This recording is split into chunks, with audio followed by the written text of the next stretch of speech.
Hi, everyone, and welcome to Community Bookstore's virtual event series.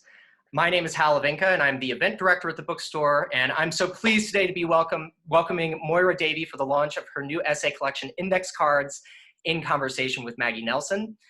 We're especially happy to be working tonight with our friends at New Directions, and that we're able to reach so many of you in the comforts of your homes. And though I'd like to offer everyone some event wine, tonight is strictly BYOB. And I know it seems actually quite quaint to be doing a book event when you could be out protesting. So just to know that Community Bookstore stands in solidarity with Black Lives Matter. And I'll be posting a link to donate to organizations fighting racism, police brutality, and white supremacy in the chat later on, if that is within your means. So to some housekeeping before we get started. You should be able to see and hear our presenters, but they cannot see or hear you. So if you have any questions, please click the Q&A button just here below at the bottom of your screen where you can submit a question. We'll try to get through as many of those as we can at the end of the event.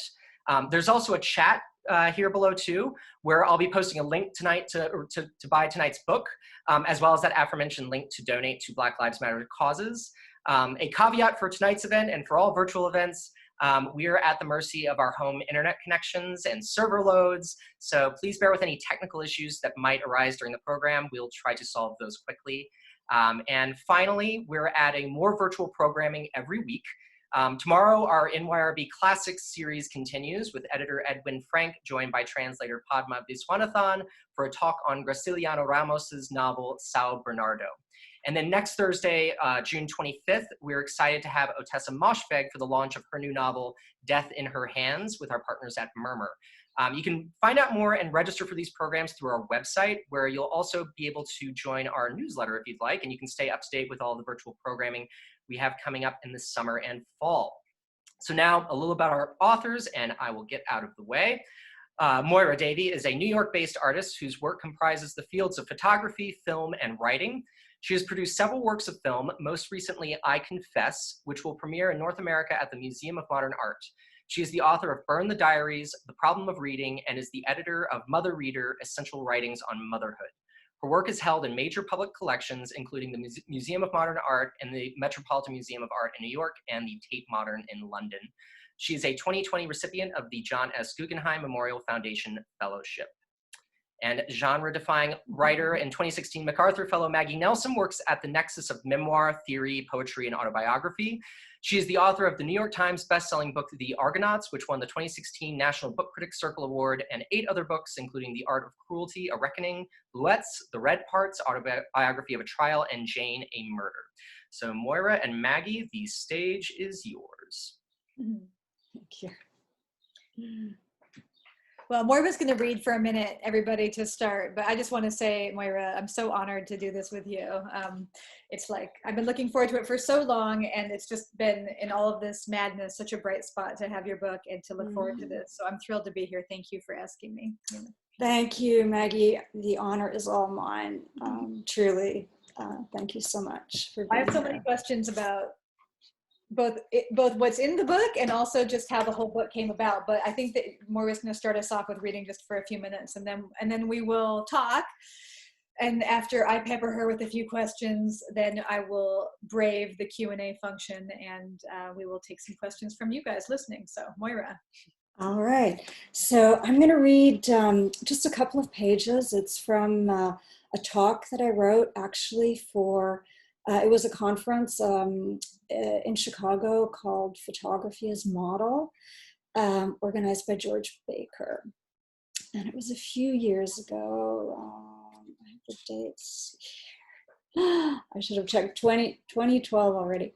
All right, so the title of this, this essay is Caryatids and Promiscuity.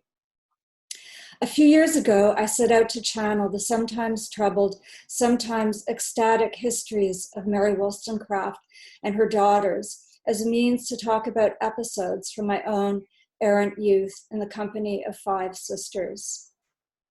The Wollstonecrafts, a large mid-18th century family with a history of depression and rebellious behavior, born under the sign of Saturn, as Susan Sontag would say, figured in the ensuing video, Les Godesses, as historical counterparts to my own siblings, a group of women bedeviled by similar genetic traits, the melancholia, etc., but also, thankfully, some of the defiant non-conformism as well.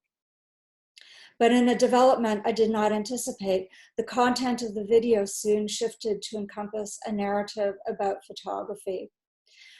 This thematic began to assert itself when I made a link between the honorific "les godesses," an epithet conferred on Wollstonecraft's precocious teenage daughters, Mary Shelley, Fanny Imlay, and their stepsister Claire Claremont, by visiting American statesman Aaron Burr, and a photograph I'd taken of my teenage sisters in which they look a little like Greek caryatids. Here were my robust siblings dressed in white tank tops, assertively pushing up against the edges of a 35mm frame and looking like they could indeed hold up the roof of a temple. And just to show you, here is the photograph. It's this one under my finger.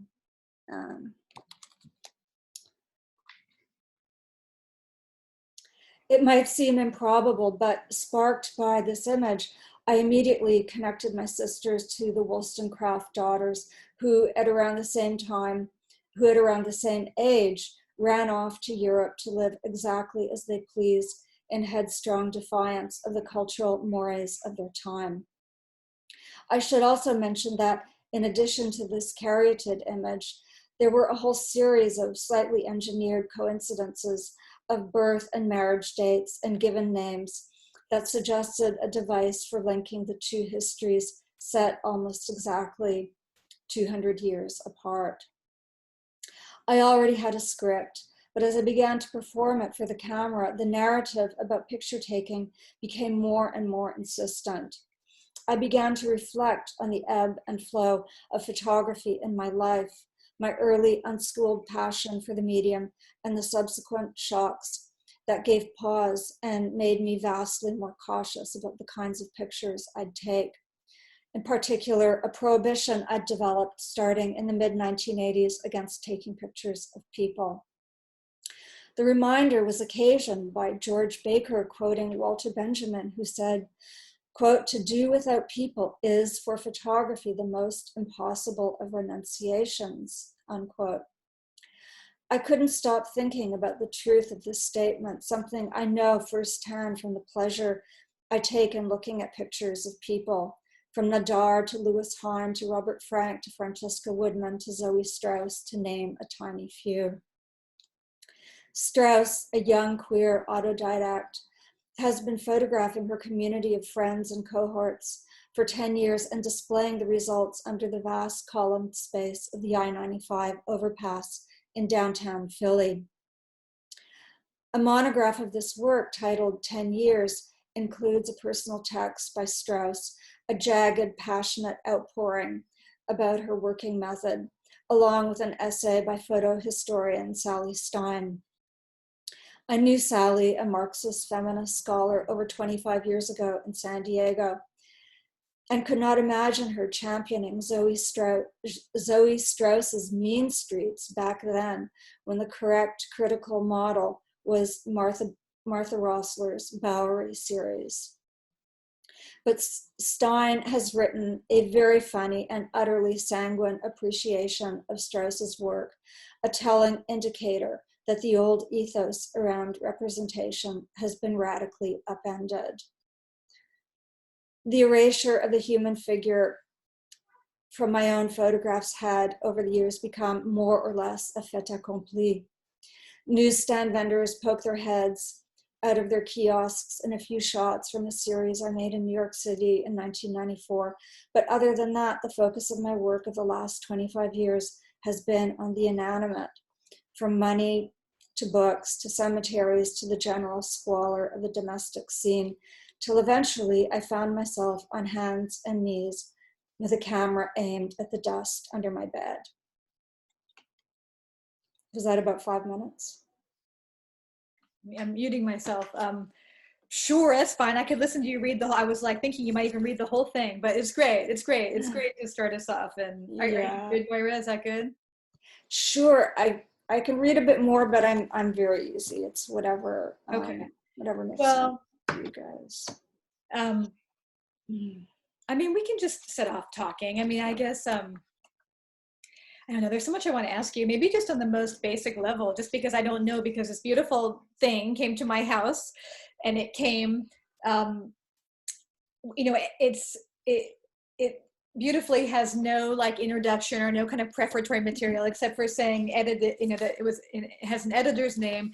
And I find myself when reading it kind of obsessed, just like you were just performing, but just obsessed with like, when was this one written? When was this one written? You know, and trying to kind of smooth out both where they were in time in your life and career, and then also what they might have been for originally. And I just wondered if you wanted to, I know you have had many other publications, but I wonder how this book features for you as like, do you think of it as distinct from those, like as a more, like as like a first book kind of a book, or how did you conceive of it? Because at the end you say you're thanking Barbara Epler who planted the idea for this book. So I guess just what was the idea, you know? It started with Barbara Epler wanting to reprint The Problem of Reading, which is a tiny little essay book that I published in 2003. Documents Books actually published it. And it was a very small print run, so there weren't a lot of copies. And for a number of years, I would just kind of run into her at social events, and she would say, you know, I would like to reissue this book. And then, you know, it just, without my even knowing, frankly, it morphed into this other idea of becoming a collection of writings. And I think that happened with Tynan Cogain, also of New Directions. He told me that he had been introduced to some of my writing by artist friends of his, I think maybe when he was in college. And so he had an interest in those kinds of essays, like the Photography and Accident, for instance. But it is indeed, it's almost the first book of its kind for me. Almost everything else I've done has been usually through a museum, or, you know, an art institution has published almost everything else. I have one little one called I'm Your Fan that was kind of associated with Camden, but also a little bit outside. And just FYI, I just got a message that my internet connection was unstable. It's not to me. It doesn't seem like it would be to me, but that's what it says. So anyway, if something happens, I'll try and fix it. But so, I mean, the reason why I wanted to ask you that was because in holding this book and in reading it, and I love it so much, and I implore everybody upon the participants here to order it right away. It's so beautiful. And but I think maybe because of what you're describing, this kind of like with New Directions and the kind of torquing of it towards like literature, it was also such a lovely experience to really kind of contemplate you as a writer, like writing about other medium, writings about photography and other, and about, you know, obviously about reading and writing as well. But I just, you know, I just found myself really thinking about Moira as the writer, you know, and I wonder, I mean, you have this amazing line, which I love so much, where you say, I don't care where I end a piece of writing, you know, at a certain point. And I felt like there's this, I don't know how to describe it, because it's like the opposite of carelessness, like, but it is a kind of like divine carelessness. Like, I don't care where I end the piece of writing, but it always feels perfect, never precious, but they do feel, I mean, you love Roland Barthes, I do too, and they feel like the way that, even if like Barthes does something where he does it by like alphabetical order, somehow you feel like he found the right thing to end on, even though it was just like alphabetical. And I wondered, you know, how much did you either rework or newly work these essays to feel like more essayistic, or were you happy to kind of let them just you know, be on a kind of continuum with the just not overcooking them, I guess, in a certain way, you know. Yeah. Quite a few of them had been quite heavily edited already. Where they were And published. yeah, they'd been published in like catalogs and things like that. So we didn't do too much to it. I cut back a little bit on notes on photography and accident. I had really waxed on about Susan Sontag and Annie Leibovitz in that essay. Well, I could And have heard you say more about that too. So yeah. Oh, wow. Well, I can give you the original. Okay, great. And I don't know, I felt a little self-conscious about how much I had kind of let myself go a bit. So trimmed that one, but actually not too much was altered from the originals, really just like small tweaks, like little things that might have irritated me, or a little bit of fact checking. I found, factual mistakes that I had made, but no, they're pretty much, as they, almost all of them were printed except, let's see, there's really just one, I think, in here that was only I ever gave as a talk, and was never published. Yeah. I feel like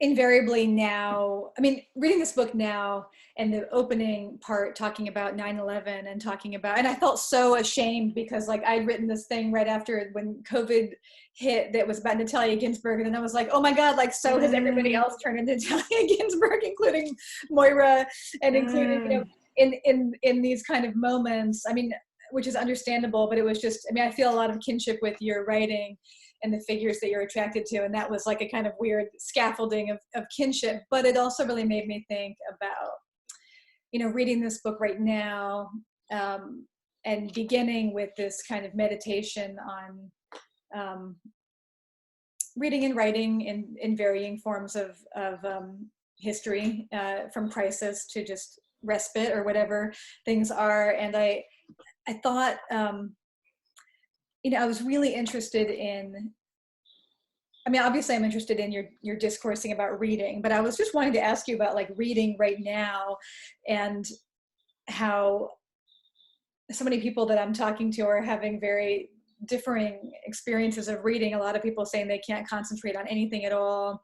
But one thing I love about this book, and maybe you can speak to this a little bit, is that I personally always feel like I'm not reading correctly. Like I just, like everybody else is reading, and whatever I'm doing is not, like I'm pretending to read when like I don't really read. So when someone might say, oh, Maggie, she's read everything, I'm like, I don't even read. Like I don't even know what I read. But your book makes me feel like invited into the, ontology of what that is, to feel like that reading is carnivorous, or it's a free-floating attention. It's all these different things. It's not like my feeling I'm not reading is because maybe I don't even know, and you may be inquiring into, what reading is. So I guess my question is two-pronged. One, how's your reading right now? And two, just, if you just want to say anything more about this movement between like attentiveness, like a kind of free-floating attentiveness, to like this appetite-driven reading that you talk about in the book, I've actually been reading a lot right now. I was trying to write, and I had started a new piece of writing a year ago, but then, COVID hit, and suddenly I found it very, very difficult to continue working on that piece of writing. And so I pretty much have just thrown myself into reading. And I read all of Carson McCullers' novels, and I had never read them. I can't believe I had never. How do you read? Like, how do you read? Like, where do you read? How do you stay awake while reading? Like, all that kind of thing. Well, I mean, my most pleasurable reading is in bed before, but then I fall asleep too quickly. But then I always wake up in the middle of the night, and I'm usually up for at least an hour. So I always read then, and I really I enjoy that, and I've actually written about that practice of reading in the middle of the night. Yeah, it's sort of a tricky thing, because I think a lot of people feel guilty about reading. It's such a pleasure. You feel like you've got to pay your dues somehow early in the day, which is like the optimum time to read. Sometimes I'll just read first thing in the morning. I'll just kind of I'll just give myself permission. But I never will read very much. Like I won't read for hours at a time. I would read on the subway. I would read a lot. I started listening to books, which I do when I drive, and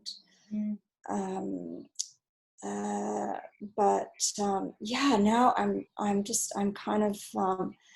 enjoying this whole spate of novels, which is kind of unusual. Like I don't tend to, I should read more novels, but I don't tend to. So there's been, like the foreclosure of writing has kind of opened this, if I can't write, at least I can read kind of thing. So it's sort of given me that permission. If you believe this, some version of this idea that reading is writing, then it's, it's feeding you.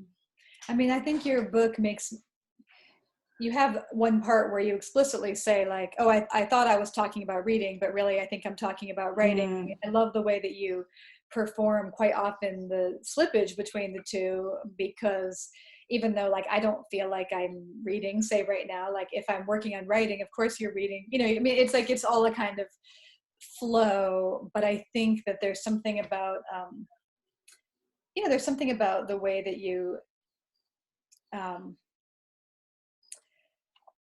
I mean, you also make all these other writers like Virginia Woolf and people, we reimagine them as readers, which is also, I think, a kind of gift. And I really love this part that I'm not gonna be able to find right now, but I just, one of the difficult things about being a writer in the world is a favorite question of interviewers is always asking you, like, they want to hear like all the amazing classics that inspired you when you were younger. Like I didn't read like that. I didn't either, Maggie. I part about not reading like that, and I just felt so much like relief to be like, oh my God, like reading wasn't my jam really for quite a long time, Yeah. No, I didn't start until I was 10, actually, because I went to French school, and the only reading I did was for school. And we didn't have a library in the house with, and it was only when I met my good friend Susan Keeley, who had this huge library of books, and she began to share, and that's kind of where the passion started. And I mean, they were like books for young readers, but they were really good. Like they had a lot of historical and biographical information in them. They were really interesting. I wonder if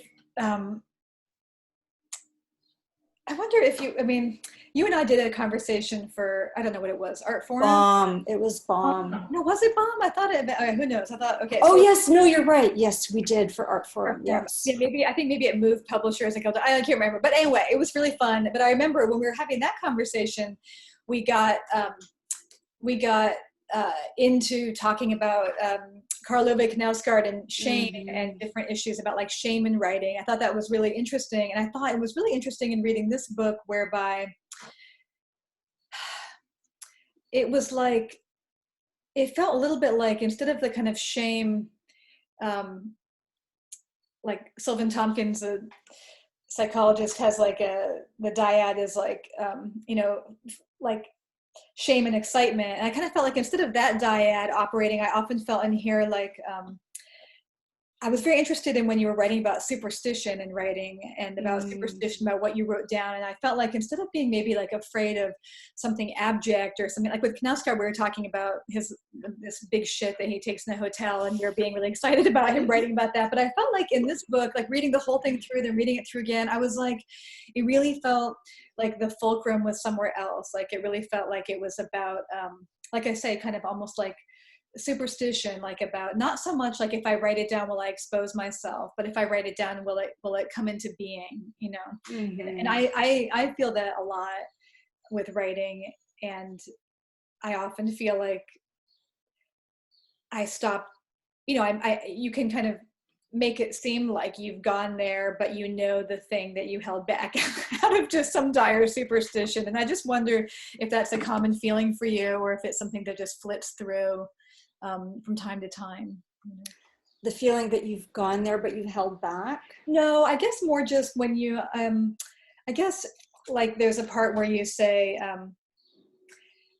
like you're about to, little did I know I'd be the corpse that would arrest my own take, but I stopped myself out of superstition, never write such things or spell out medical anxieties. Just kind of like,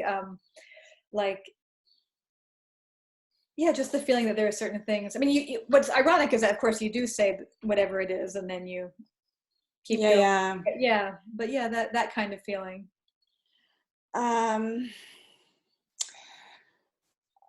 You know, that was a very particular. I mean, I definitely have that superstition. There are certain things I won't even write in a journal, actually, and that I just, and it's clearly a superstition.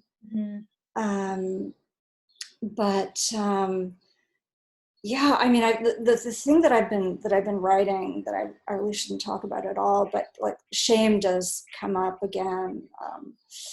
Big surprise in that, and you know, and it's kind of and around this idea that you know, in good writing, there's almost no such thing as shame, because, you know, like a good writer, you know, can write about the most shameful thing, but if they do it well, they make the shame disappear, because it becomes something else. It becomes like this beautiful piece of literature.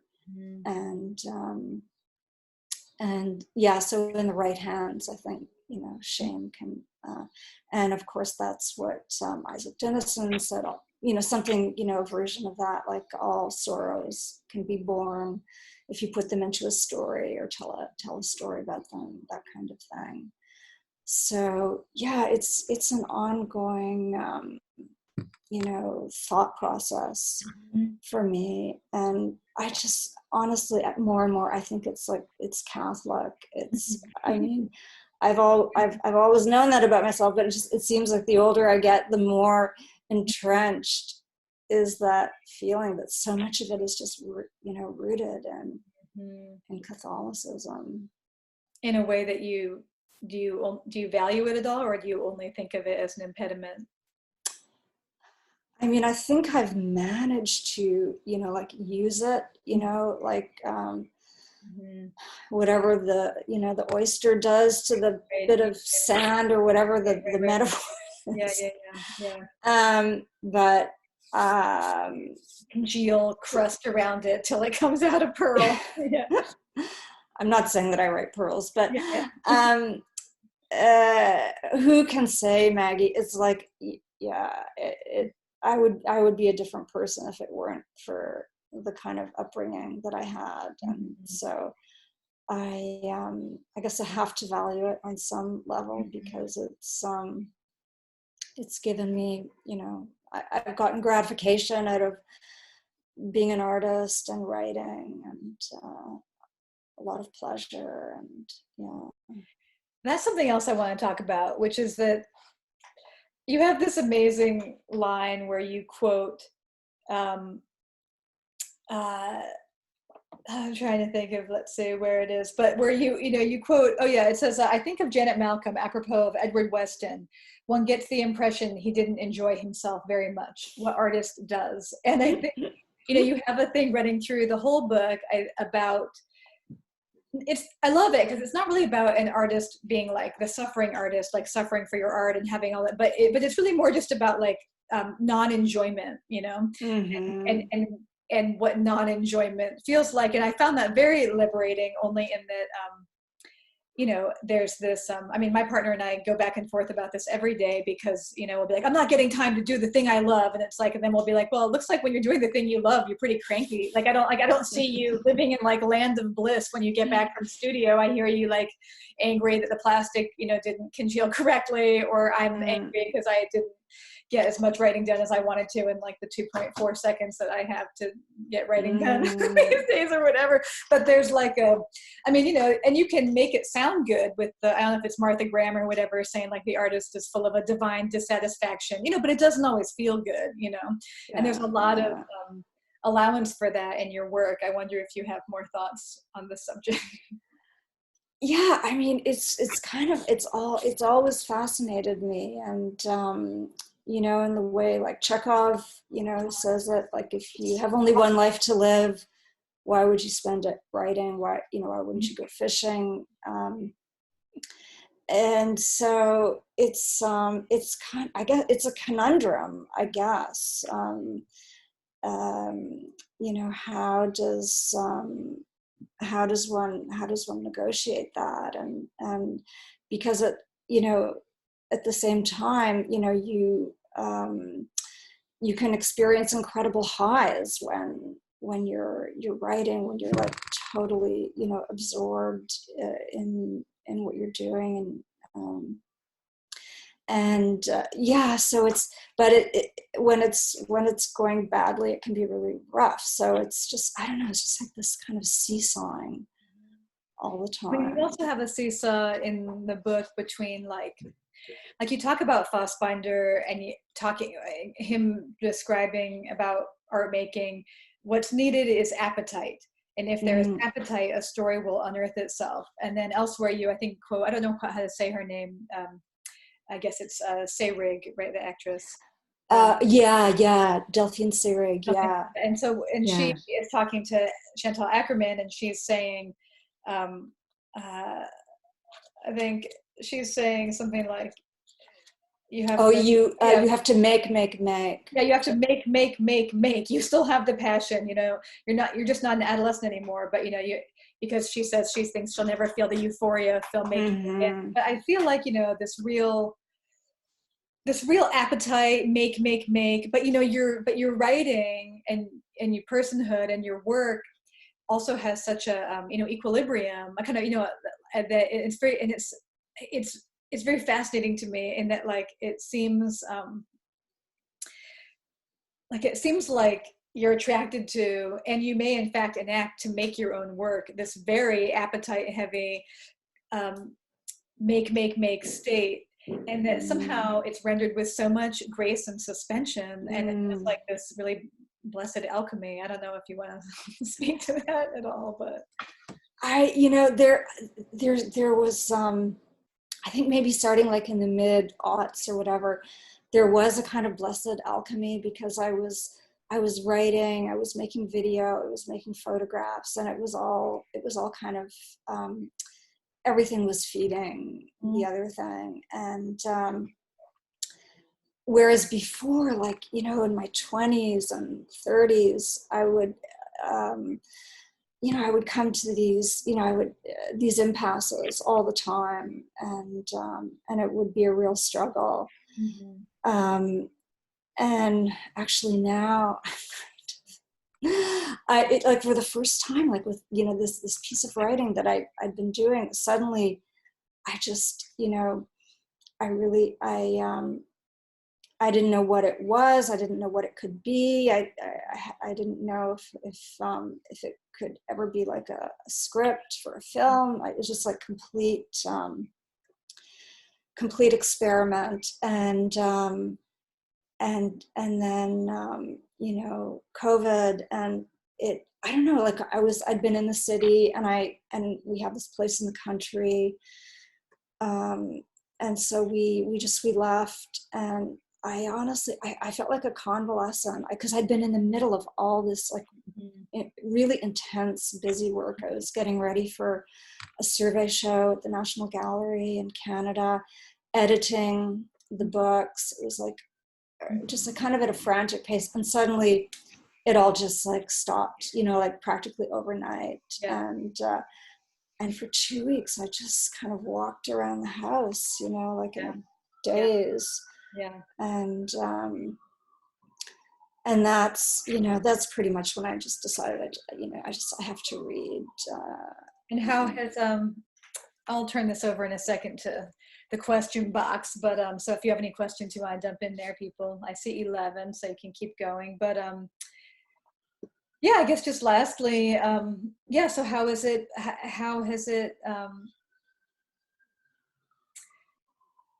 I imagine that this book coming out into this moment's been different than you imagined, and I wonder how that's all been. I mean, I think books are like among the few things that haven't just like been completely, arrested by the pandemic. Like like books have been continued to be printed and to be written about, and we can do this kind of thing. So it's kind of like, books have been, compared to so many other like cultural arenas, I think books have been really fortunate, actually. And I'm sure it also speaks to just like, the need that people have for books, like in this kind of moment. That, it's really important that they keep going. And so I think it's been, I don't want to speak for publishers and bookstores. I'm sure it's very, very difficult. And people are I'm sure people, are struggling. But just like on this level, it's continued to function. I mean, reading, just because your book is so much about reading, I find that, it's not that you don't recognize what you're missing when you do Zoom calls, and it's not that you don't miss, my son said the other night, like he missed the feel of his friend's skin or something. It's not like people aren't missing those things, but I also think that reading itself, is a form of making community and connection that's very solitary, and it can be very remote, both in space and time. And I think that this time has given me anyway, like a lot of time to think about, why do we devalue that which is distanced in space and time, which is kind of an ethical question as well. So yeah, I think it's a really interesting moment, in that way. But I'm going to stop talking and go to the Q&A. And you guys have to forgive me because I don't really know how to do this, but I'm going to go back in time. Let's see, there's so many people. You guys, don't feel bad if I don't ask your question. I'm going to look at them for a minute and see what, just kind of jump around. Okay. This one asks from Jordan about, I was wondering why you made the decision to edit the way in which your photos work in conjunction with the writing in the new book, like the pictures of your surfaces and table in photography and accident don't appear in the new form of the essay, and the photos are dispersed differently throughout. So yeah, I'm picking that one in part because I too was curious about your decisions about photographs in the book. Well, okay, part of it was a budget question. Like we had to really, we couldned like illustrate. We couldn't do color, and so we just had to cut. We had to be really, really selective about which ones we could include. Interesting. Yeah. But then I thought the editor, Nicholas Linner, I really like what he did, just with his, kind of, the sort of the pacing of the photographs, and like the portraits, and just the way that they it was really thoughtful, the way he laid it. He wanted to have a lot more white, many more white pages, completely blank pages, but that also wasn't possible. Yeah, there's a kind of mystery to the book that I really appreciate. And I'm going to ask this question from Ryan because it says, because I had the same question. Greetings from your friends at City Lights in San Francisco. Can you talk about your relationship to Laura Nyro and your photograph of her on the book cover? Oh my gosh. Okay, so that's a photograph from 2003, and honestly, I have no relationship to Laura Nyro, other than I just saw the LP was on the top of the stack, the sleeve was framing her face, kind of making it look like I don't know, like a Romanesque Madonna, and it was just about the way the light was hitting that. It was a purely formal kind of, but that's the extent of it. Let's see. Let's see. I'm going to ask, because they're Cleo all the way from Sydney, Australia, to what extent do you think about your future imagined reader when you write, and particularly when you write about personal experience? Do you often take an outside perspective, outside eye when you're writing? And if so, how do you approach that? That's also a question from somebody else too. So I never think about like the outside reader. That I don't know. Do you, Maggie? Do you think about? I'm my reader. I'm thinking I'm thinking to myself, so it has to sound good and think, yeah. Yeah. No, I mean, it's very deadly to do so. I mean, I say that as someone who has a mother who teaches business writing for a living, who has taught me from day one. Every time I would talk about any assignment, she'd say, well, who's your audience? So it's not like I don't know that mentality, but to me, literature was the place where you set up a tent where you didn't have to ask that question, because that was what somebody else did over there. Yeah. No, I mean, you discover who your readers are, and then you might start to imagine a readership, in future future texts. But I totally agree with you. This is let's see, Moira from Julie. What is the relationship between your writing practice and your image filmmaking practice? Do you aim for the same thing, or seek related content in different media, or does each medium offer different ideas? Well, often there's a huge overlap. I'll write something, it'll become a script for a film, I'll perform it, I'll make the film, and then it will exist independently as a text as well, which is exactly what's happened with this book. So it's I mean, it's quite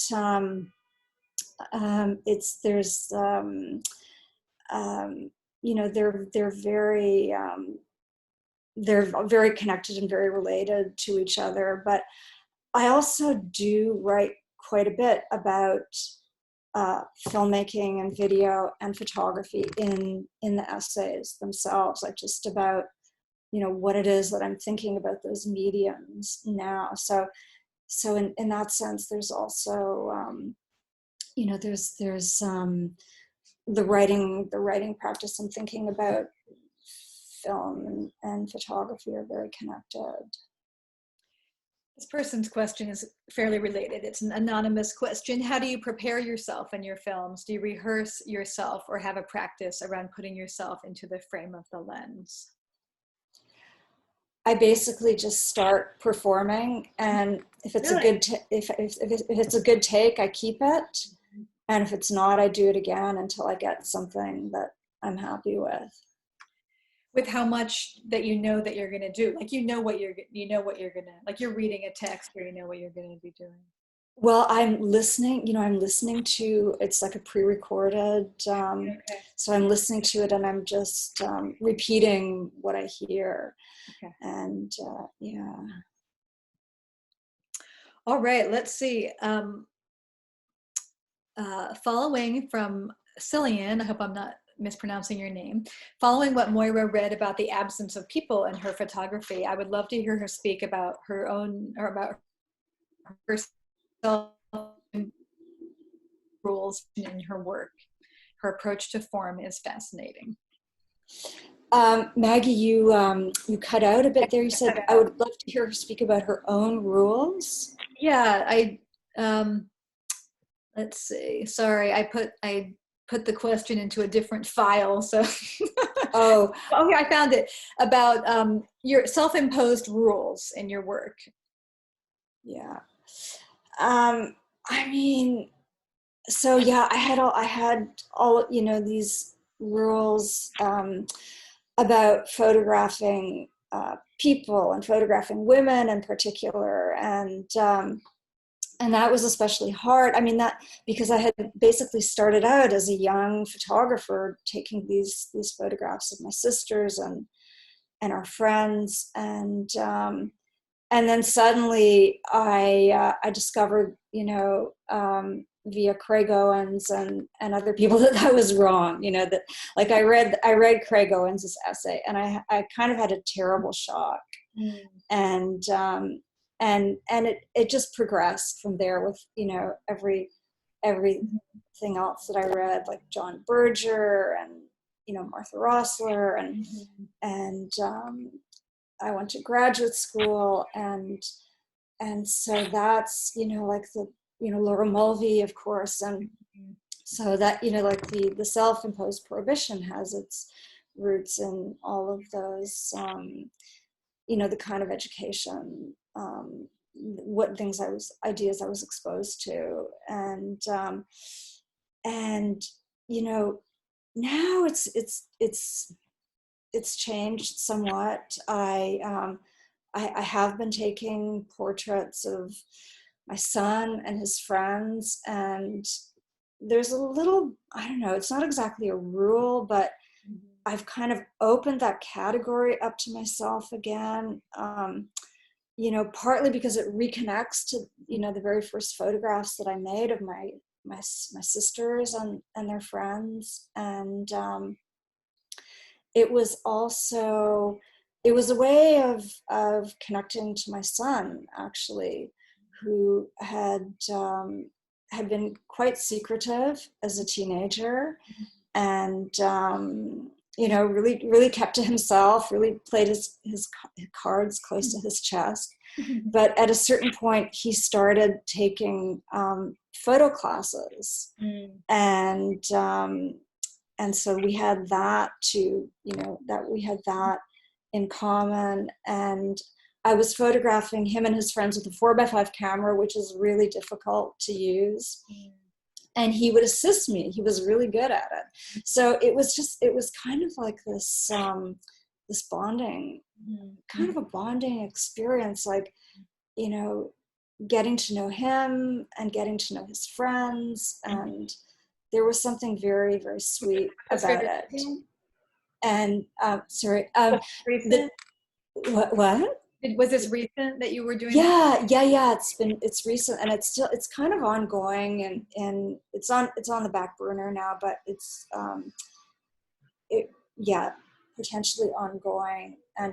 But then I had this whole other sort of crisis. Like I mean, I can show you some of the photographs that I'm talking about, and so that's Barney's friend Eric, and that's my niece Emma. And so then, like, hold the book up because someone asked me to, just so you guys know. Okay. In particular, like these. So like I started to think, okay, so I've taken these pictures of my son. The last one. This one here. Yeah. I took these pictures of what? Who's yeah. Oh, it's my son. That's your son. Okay. Yeah, Barney. Okay. And so I took those pictures and I wrote about them in at least one of the essays in this book, and in Wedding Loop, like all of my kind of dilemmas around, taking these kinds of pictures and like, what does it mean for some, like someone, can read that essay and look at the picture and kind of understand what I was thinking about. But for someone who doesn't read the essay and they just look at the picture, like what do they see? Do they just see like a mother's vanity portrait of her son? So those are the sorts of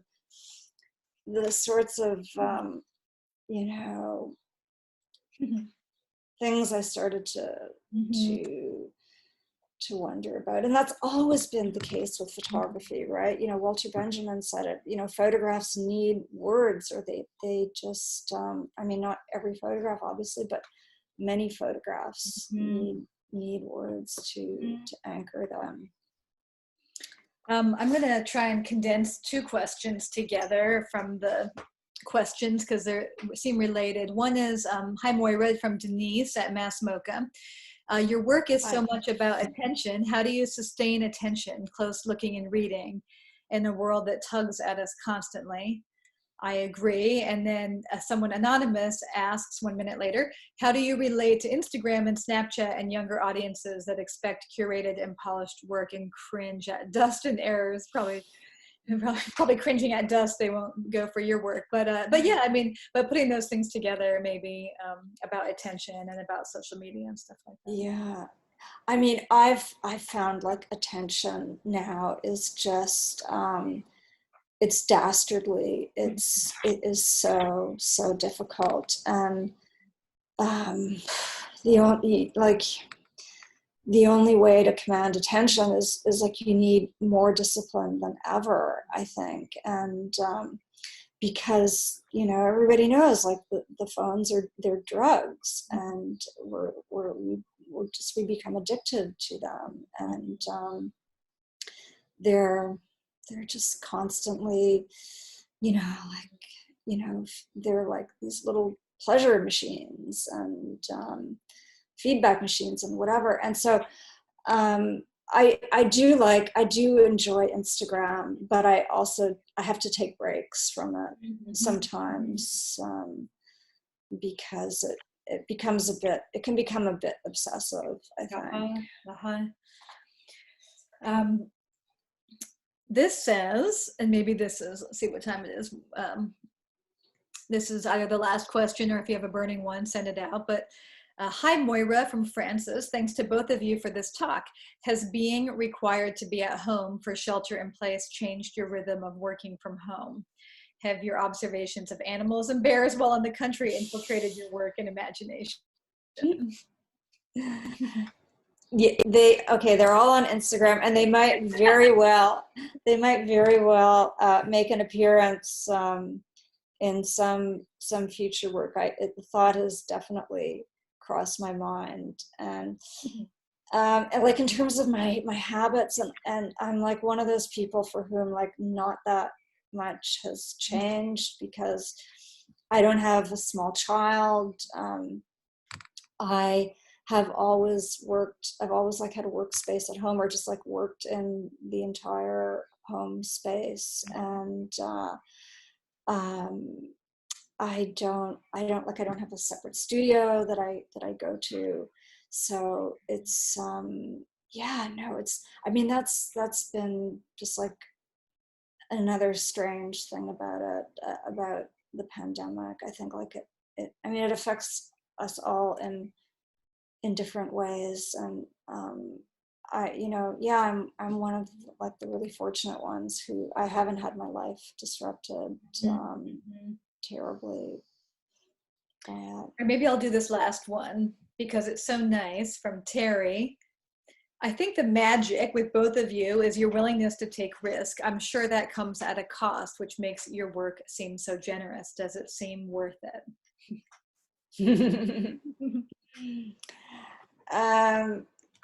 Yeah, that's an interesting question. This book was it was like a reckoning for me, and doing this survey show in Canada at the same time, it was like a double reckoning. And also, like, this book is coming out in England, so we had to edit the same book twice, if you can believe it. Like, if you're not like completely allergic to it after the first edit, imagine how you feel after after doing a second edition.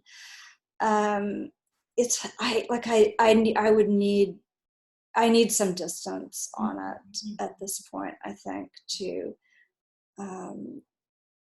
think about that question of risk. I mean, I take all kinds of risks, and some of them feel like they're worth it, and others I regret. Frankly, I wish I hadn't, written certain things. Interesting. Yeah. But there's quite a few in here that I could have taken out and I didn't. So where does the impulse come from? It's a good question. All right, I think Hal's coming back in to tell us our time's up, which is great and fine. Well, first off, thank you guys both so much for your time. That was thrilling.